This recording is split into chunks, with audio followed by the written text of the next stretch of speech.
Welcome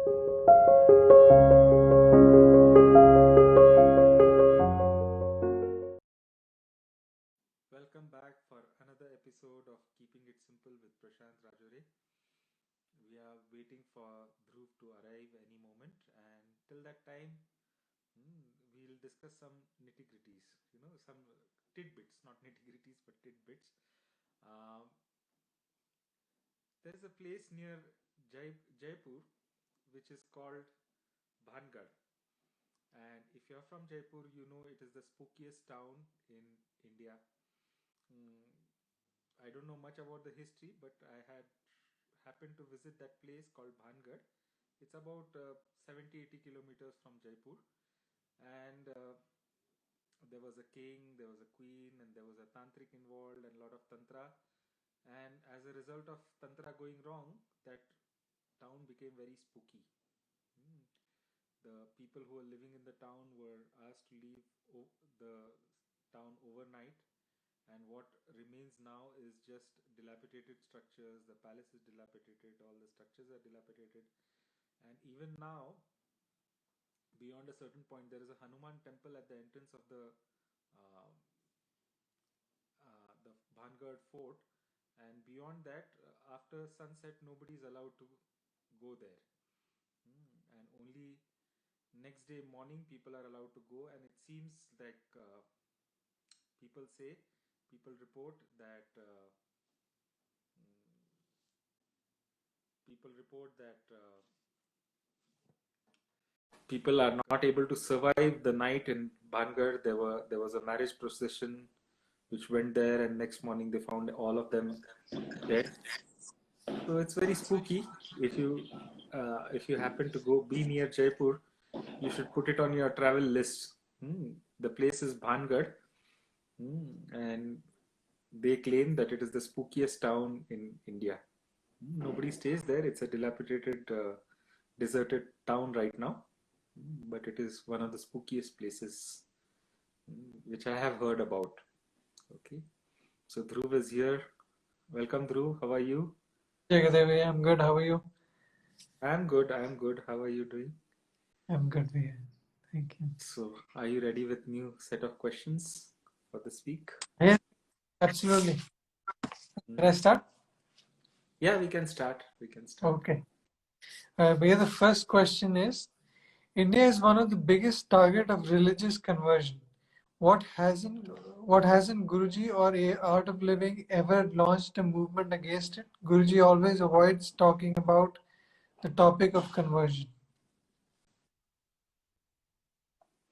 Yeah, you know, no matter which way you speak about it, you're going to create controversies. There are certain things you just be silent about it, and you keep on doing your work. Mm. Art of Living is doing so much work. We are teaching meditation, we are teaching pranayam, yogasanas, and we will stick to our work. No, why do we need to get into some controversy, conversion, or this? Gurudev says, if at all there has to be a conversion, it has to be from hatred towards love. Mm. From disturbance towards peace, mm. From lack of faith towards the divinity to faith towards divinity. Mm. Just changing religion is not conversion. There are so many atheists. There are so many people who don't see the spiritual way of things, and that needs to be addressed. Okay, he says that is what creates violence in society. That is what creates disturbance in society. So that aspect we need to look into. And he says even in an atheist, no, he says I don't believe in anything. So an atheist is still a believer, because he at least believes in the statement that I don't believe in anything, no. So there is a belief, there is some belief there also. Though he says I don't believe in anything. So people will misunderstand from where you come from. It is best you keep silent about it and you keep on spreading peace, joy, love. Mm. Create that sense of belongingness and brotherhood amongst everyone. You can connect to that core where everyone is seeking happiness, everyone is seeking love, everyone is seeking that connection of uh, belongingness. So that is what art of living is anyhow doing. No? Thank you, Bhaiya. Here the next question is, when one tasted that glimpse of depth where everything seems unattractive, then how to convince your parents for not to get married? See, that is your way of looking at it. You know, that is your problem. Hmm. You are able to convince your parents, or they are able to convince you. I would say, don't take a decision this way or that way. Decisions will happen. Some either your parents will be able to convince you, or you will be able to convince your parents. Until that time, you keep on saying, "Okay, I have not decided yet. Let me see. Hmm. When I find the right girl or right boy, uh, I might decide to marry. But at this moment of time, I don't feel anyone is right for me. So there are skills, you know. So you use your skills and see. Mm. Everything cannot be spoken and done, and everything cannot be unspoken and not done. You know, so something is middle. You say something, you handle something. It's a step by step process. It's not. Many times I've seen people, they say that I'm not going to do this, and they end up doing what they say. I'm not going to do something. You know, and there are people who will not commit. Okay, let us see, let us see, let us see, and you see over a period of 15, 20 years, they seem to be doing what they want to do in life. Okay, so mm, sometimes too much clarity also creates a reverse, uh, what do you say, thought process. And sometimes you just say, okay, let's see. This is how life is right now. Let's see. Okay. Okay, Bhaiya. The next question is, what to do when you end up not taking your guru's advice and then fall into trouble later? Yeah, Guruji himself has clarified on that, no? He gives you advice thinking that is the best for you. But if you're not able to implement it, it's okay. Guru wants the highest for you, but if you don't have the capability, sometimes that strength is not there to implement what Gurudev wants from you. So he says, anything lower is also fine. You know, you be happy. That's all. Hmm. So if you're not able to implement, good. If you're not able to implement, no problem. You know, you go to a school or college. There are teachers there, and they will tell you the best things. You have to do calculation this way. You have to approach grammar in this way, science in this way. But not all students are able to approach it the ideal way. No? So whatever they are able to approach it with, that is good enough, isn't it? You cannot be 100% getting it right all the time. Sometimes you'll get it wrong, sometimes you'll get it right, and you still clear the examination hmm, without getting full marks. No, some even if you after losing some marks, you clear, you get the pass grade, isn't it? Hmm. So it's like that. Sometimes you're able to implement, sometimes you're not able to implement, but know that you are still in the pass grade only. You're not, and Gurudev says, no, I'm not here to fail anyone. I'm here to pick them up and take them forward. Right, right. There's a question in the audience. Who was Guruji in previous birth? Yeah, that you have to ask Gurudev, no? Hmm. One thing he said, if Jesus Christ came and announced that I was Jesus Christ in the last life, people will not take him for granted. People will think he's gone cuckoo. Or if Krishna came and said I was Krishna in the last life, people will think that person has gone really cuckoo.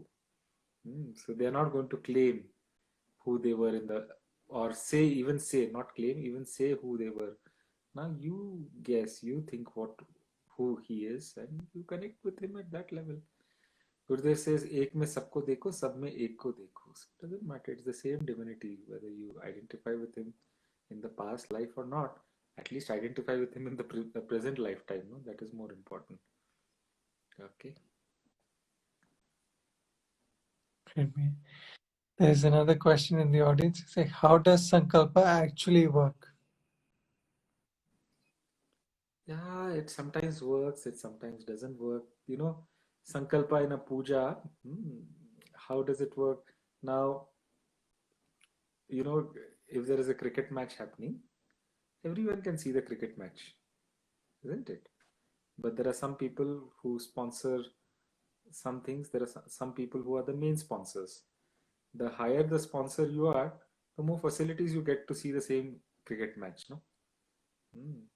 Now, in a cricket stadium, you might even get a, sponsors cubicle for you, which has all the facilities, food, and everything. And a person who's not able to go, he just watches the game on television, or maybe on only an app. He follows the scores, isn't it? So depending on your involvement and depending on what you're able to sponsor, you get those facilities. So in the same way, when you're doing pujas, these pujas benefit everyone. Hmm.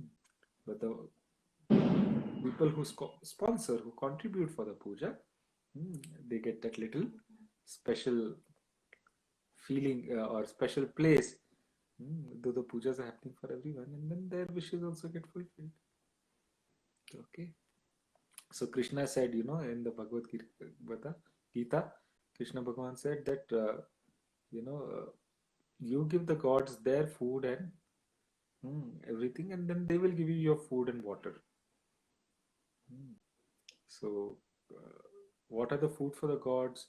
Your meditation, hmm, the mantra chanting, the pujas which are happening, any form of yajna. There are various forms of yajna which is described. There is a gyan yajna. There is a any activity done in a group becomes a yajna. So when you discuss knowledge now, which we are discussing here, this also becomes a yajna. Hmm. When people do meditation together, alone or together, that becomes a yajna. Hmm. When people do work together, some seva service project, that becomes a yajna. So if you do yajna, then hmm, you uh, then the gods feel happy when they receive their food and all that. Then they will give you your food, which is water, food, clothing, all your comforts is taken care of. Okay, so that is how it works. There's another question in the audience is how to open our third eye. Doesn't matter, it will open on its own. You practice your meditation, you do regularly advanced courses. Keep on doing sadhana, seva, satsang, and it will happen. You cannot just put in some instrument and say open it up and all that. No, it happens on its own. Mm. The more you delve into this knowledge, the nature of this knowledge, meditation, the more you go through your experiences, then it automatically opens. Okay, you cannot directly do anything about it, and indirectly, yeah, do your sadhana, seva, satsang. Okay. Okay.